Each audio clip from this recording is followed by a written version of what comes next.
Let's talk about birth tourism. Birth tourism is an amazing option if you're looking to gain multiple citizenships and/or residencies, not only for yourself, but of course for your potentially unborn child. So let's dive right into what birth tourism is so that you can potentially benefit from it in the future.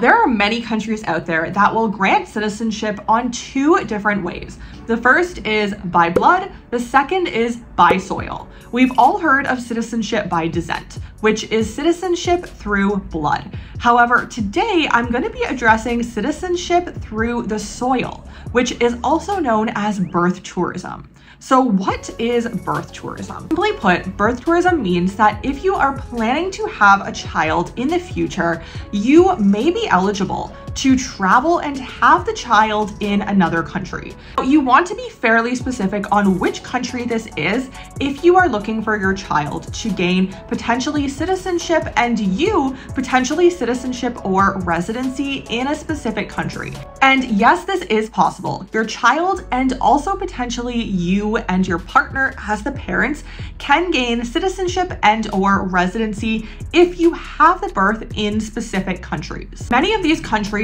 are in North, Central, or South America. So some of these countries, and this is not an exhaustive list, consist of Canada, America, Mexico, Panama, Argentina, Brazil, potentially Chile. There are a few restrictions, however. Various of the Caribbean islands. We also have Paraguay, Latvia, Pakistan, Tanzania, among others. So of course, while not every country in the world recognizes birth tourism and gaining citizenship or residency from simply giving birth to your child in that country, you can see there are quite a few countries and quite a few really great options for you if you are looking to embark on birth tourism. One important thing to note here is that for America specifically, since they have a citizenship-based taxation, if you do give birth in America, that child will then be entitled to pay taxes in America for the rest of their life until American citizenship is revoked.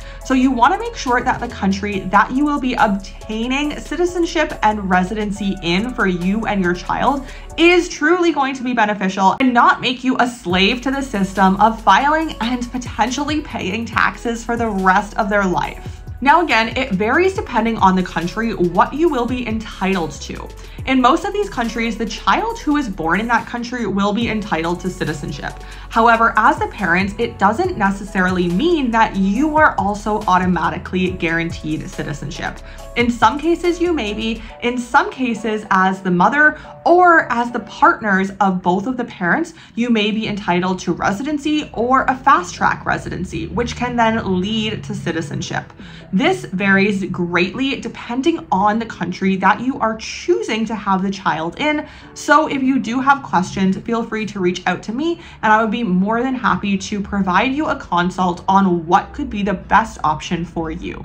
Depending on the country, you may need to fully integrate into that country's society. You may need to learn the language. There may be a stay requirement for how long, and this could be years that you are needing to stay in the country in order to gain potentially a permanent residency or a citizenship as the parents to that child. So it's important to pre-plan where you want to have this child and what your unique situation as a family is, so that you can choose a country that is going to be truly beneficial for you and your child and not enslave them to a life of paying taxes. So this is a brief introduction to what birth tourism is, also known as by the soil. If you learned anything from this video, hit the like button and don't forget to subscribe to the channel where I'm constantly creating new content surrounding these topics and topics of global citizen lifestyle, diversification, and optimization.